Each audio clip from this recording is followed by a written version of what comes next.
Clip number 839۔ اس clip میں قرآن پاک کی سورہ طٰہٰ کی آیت نمبر 131 سے 132 تک کی تلاوت، ترجمہ اور تفسیر قرآن صراط الجنان آپ سماعت فرمائیں گے۔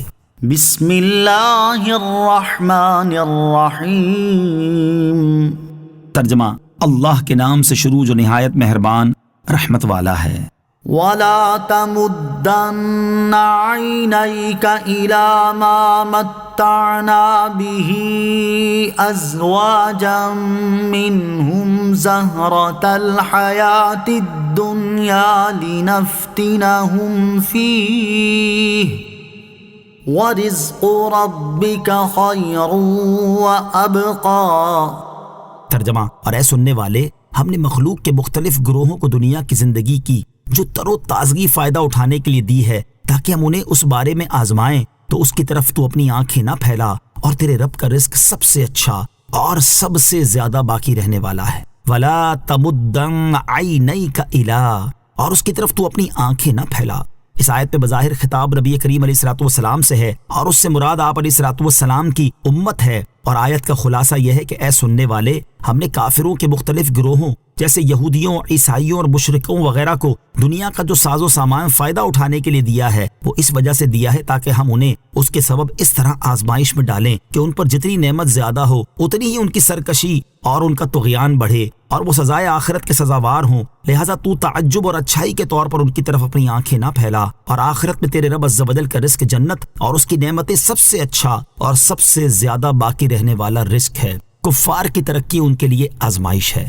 اس آیت سے معلوم ہوا کہ کافروں کے دنیاوی ساز و سامان، مال و دولت اور عیش و عشرت کافروں کے لیے اللہ تعالیٰ کی طرف سے ایک آزمائش ہے، اس لیے مومن کو چاہیے کہ وہ کفار کی ان چیزوں کو تعجب اور اچھائی کی نظر سے نہ دیکھے۔ حضرت حسن بصری رضی اللہ تعالیٰ عنہ فرماتے ہیں کہ نافرمانوں کی شان و شوکت اور روب داب نہ دیکھو، بلکہ یہ دیکھو کہ گناہ اور معصیت کی ذلت کس طرح ان کی گردنوں سے نمودار ہے۔ اس میں ان لوگوں کے لیے بڑی نصیحت ہے جو فی زمانہ کفار کی دنیاوی ٹیکنالوجی میں ترقی، مال و دولت اور عیش و عشرت کی فراوانی دیکھ کر تو ان سے انتہائی مروب اور دین اسلام سے ناراض دکھائی دیتے ہیں، جبکہ انہیں یہ دکھائی نہیں دیتا کہ اس ترقی اور دولت مندی کی وجہ سے وہ اللہ تعالیٰ کی نافرمانی کرنے اور اس کے احکام کی سرکشی کرنے میں کتنا آگے بڑھ چکے ہیں۔ کیا انہوں نے نہیں دیکھا کہ اسی ترقی کے سبب آج کون سا گناہ ایسا ہے جو وہ نہیں کر رہے؟ فحاشی، عریانی، بے حیائی اور بے شرمی کی کون سی ایسی حد ہے جو وہ پار نہیں کر چکے؟ ظلم و ستم، سفاکی اور بے رحمی کی کون سی ایسی لکیر ہے جسے وہ مٹا نہیں چکے؟ مسلمانوں کو ذلت و رسوائی میں ڈبونے کے لیے کون سا ایسا دریا ہے جس کے بند وہ توڑ نہیں چکے؟ افسوس ان سب چیزوں کو اپنی جیتی جاگتی آنکھوں سے دیکھنے،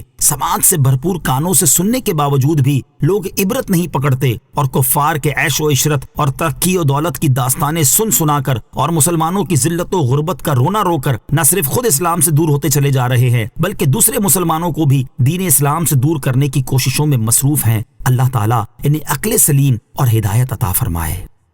وَأْمُرْ أَهْلَكَ بِالصَّلَاةِ وَاصْطَبِرْ عَلَيْهَا لَا نَسْأَلُكَ رِزْقًا نَحْنُ نَرْزُقُكَ وَالْعَاقِبَةُ لِلتَّقْوَى۔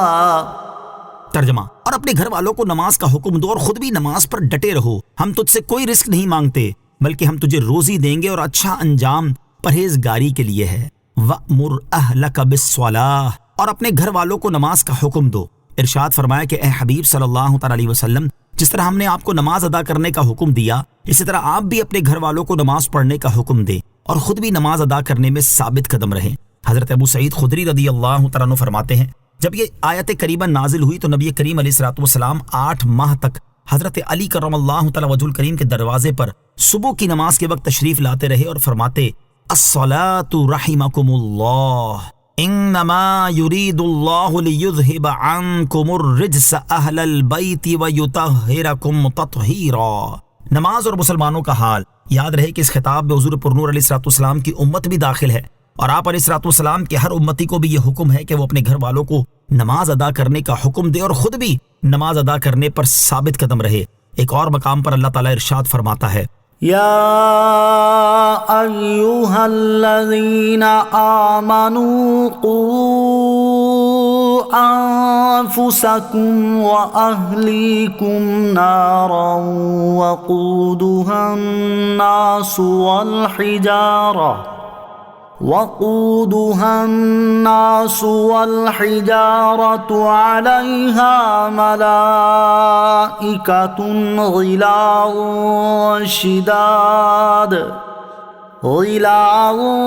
شداد لا يعصون الله ما أمرهم ويفعلون ما يؤمرون۔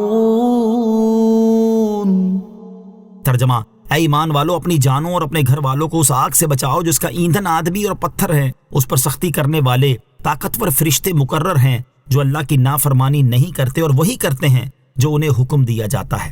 افسوس فی زمانہ نماز کے معاملے میں مسلمانوں کا حال یہ ہے کہ گھر والے نمازیں چھوڑ دیں، انہیں اس کی پرواہ نہیں، خود کی نمازیں ضائع ہو جائیں، انہیں اس کی فکر نہیں، اور کوئی شخص نماز چھوڑنے پر انہیں اخروی حساب اور عذاب سے ڈرائے، انہیں اس کا احساس نہیں۔ اللہ تعالیٰ انہیں ہدایت عطا فرمائے اور نہ صرف خود نمازیں ادا کرنے کی توفیق عطا فرمائے بلکہ اپنے گھر والوں کو بھی نمازی بنانے کی ہمت و توفیق نصیب کرے، آمین۔ لا نسألک رزقا، ہم تجھ سے کوئی رزق نہیں مانگتے۔